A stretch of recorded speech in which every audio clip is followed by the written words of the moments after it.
Today, my next guest will help us unlearn some old money concepts we're all taught growing up and share with us some strategies of the rich and why they view money differently from the rest of us. We'll also learn how they actively have their money working for them, sometimes at several places at the same time. All this and more with my guest, Stephanie Walter, coming up. Welcome to the Wealth Through Real Estate Investing Podcast, your source for real-world strategies focused on creating long-term wealth, cash flow, and financial freedom through real estate. Through guidance, tips, and stories of highly successful real estate investors and thought leaders, we provide you the tools to succeed and to reach the lifestyle you always wanted. And now, your host, Dwaine Clarke. Hello and welcome back to the Wealth Through Real Estate Investing Show. This is your host, Dwaine Clarke, and today we have Stephanie Walter. Stephanie is a legacy cash flow specialist and real estate investor. She is the CEO of Erbe Wealth. Stephanie, thank you so much for joining us on the show. And how you doing, my friend? I'm doing great. Thank you so much for having me. I really look forward to it. This is a very great, interesting topic. I always love talking about legacy wealth and ways that we can kind of better ourselves. You had mentioned that you are just hitting retirement, and I know this is a very relevant topic for you and probably very well valuable to our listeners as well. But before we kind of dig into the interview, would you mind kind of sharing about your background and how you got started in real estate as well as the insurance industry? Oh, sure. Yeah, I quit my W-2 job in 2006 and started an insurance agency.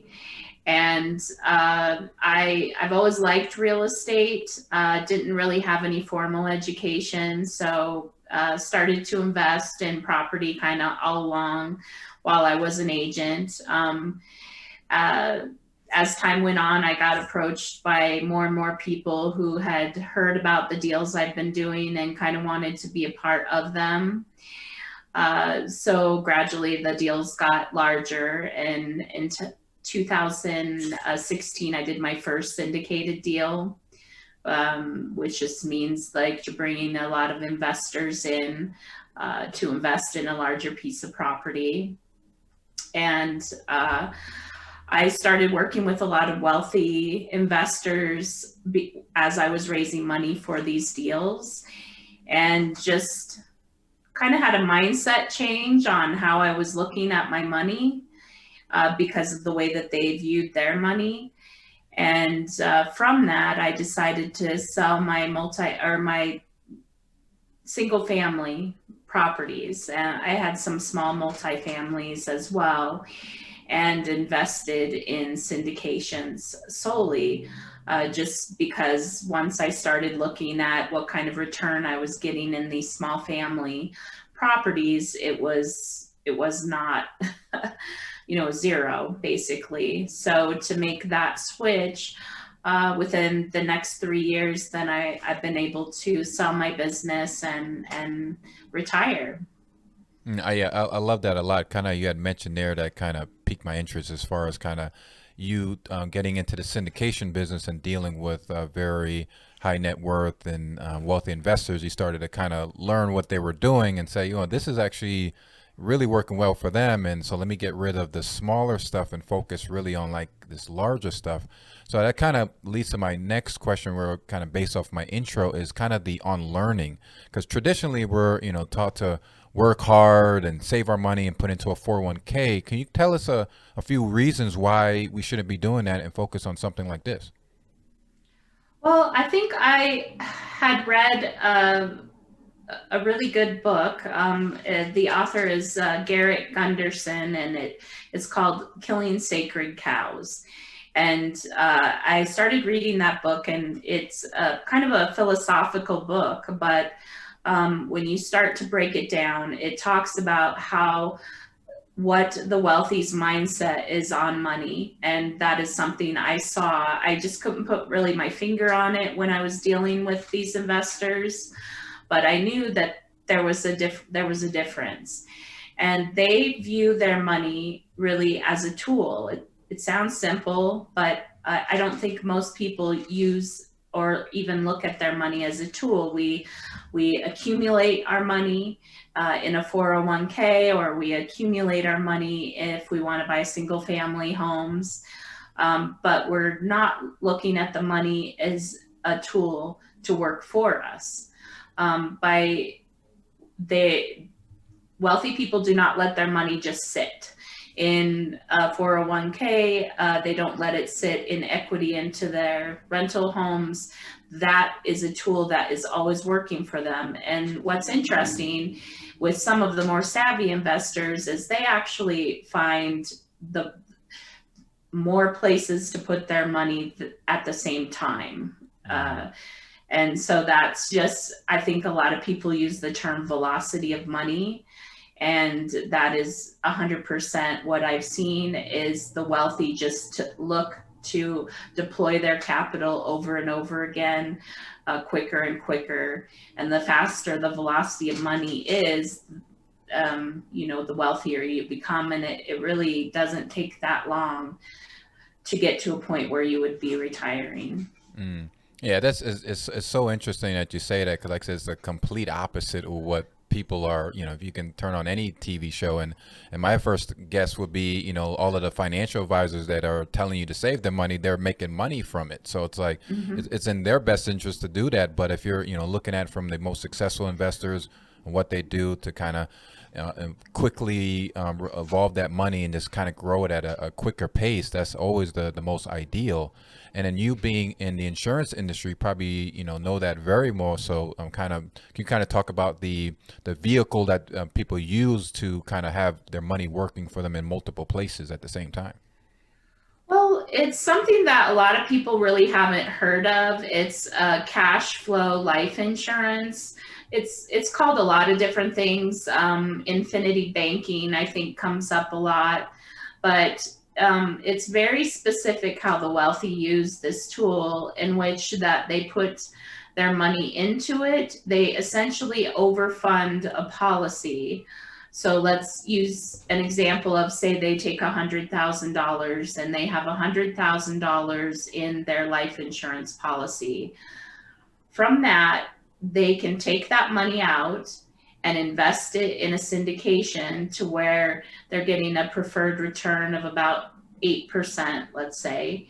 And when they take the money out of their life insurance, they're still getting paid a 5%, depending on what vehicle they're using, but they also get paid in the life insurance policy as well, because that's the way the policy is structured. So essentially, they're making money in two different places with the same money. And then you also kind of talk about kind of having the other half of it as it working into like a real estate deal or real estate syndication. For the people who are not kind of familiar with what that actually is, can you explain what a syndication is and how people can get involved in things like that? Yeah, a syndication is basically a piece of commercial real estate with us.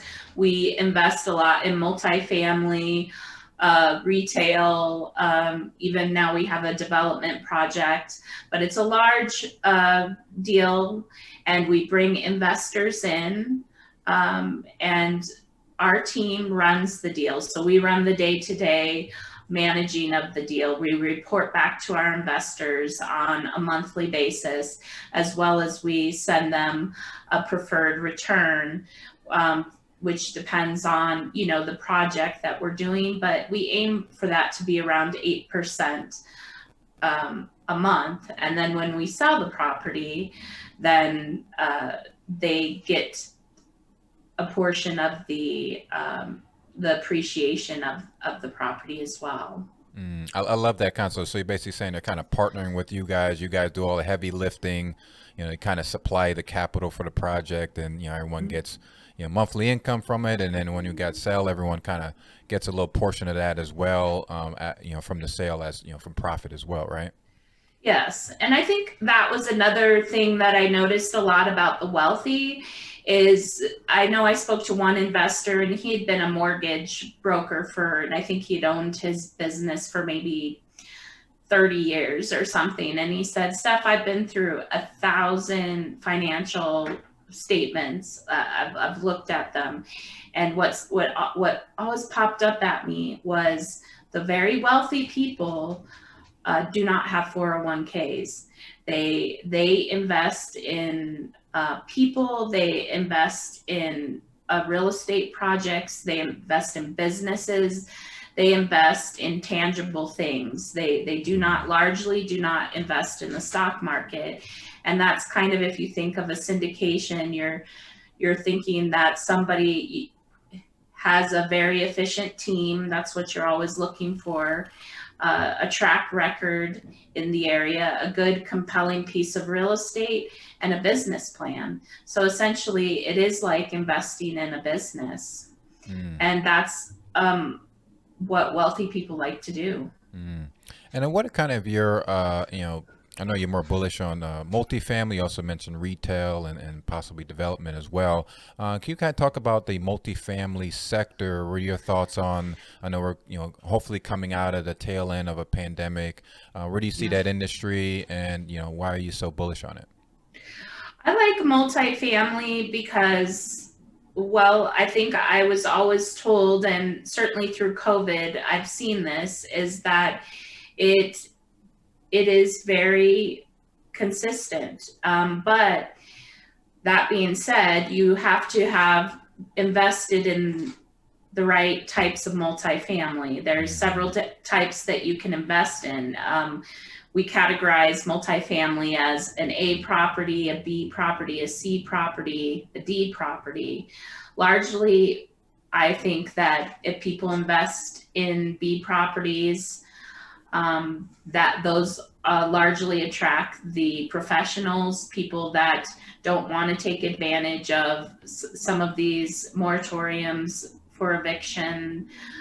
You want to invest in a strong economy, places where people are moving, where there's a diverse economy, a real landlord friendly state. I know that we have personally invested a lot in Florida and Texas, and just very grateful that we invested in Florida because, the retail center has done very well as our rent collections have stayed above 96% through all of this. And so Mm. I think a lot of people get scared because of all the things that they're hearing.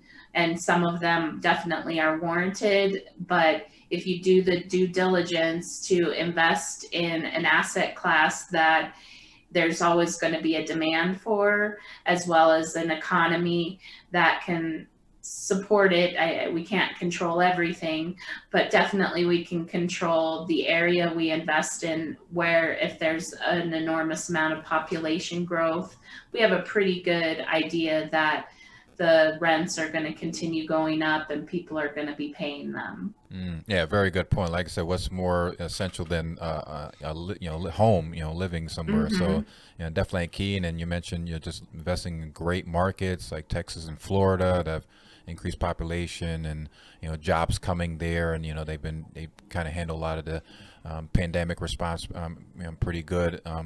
And then people feel comfortable doing that. So that's really good information. And to just get the audience to kind of learn a little bit more about you, can you kind of take us through a typical workday, and do you have any special morning routines? Um, I just sold my agency a couple months ago, so I'm sort of a creature of habit. So I'm a person that I like to come into the office in the mornings, especially when it's quiet. I think what I enjoy most about what I'm doing now is just I get to do a lot of writing and a lot of education. I'm currently working on a book, and I do some blogging because really is my passion to let people know about investing this way. Because as you mentioned, we just aren't told about it. And I don't believe that I'm particularly special to have taken advantage of investing this way. But I certainly want to let people know that you can do this. Mm. And as far as kind of like, I know running your business for over 16 years, you probably have a lot of tools and processes. Can you kind of take us through any tools or resources that you use to help manage your day to make you more productive? I definitely am a big advocate of the calendar, and blocking off time now, whether that's time for appointments, but really important to put time there to contact investors, or things that need to be done.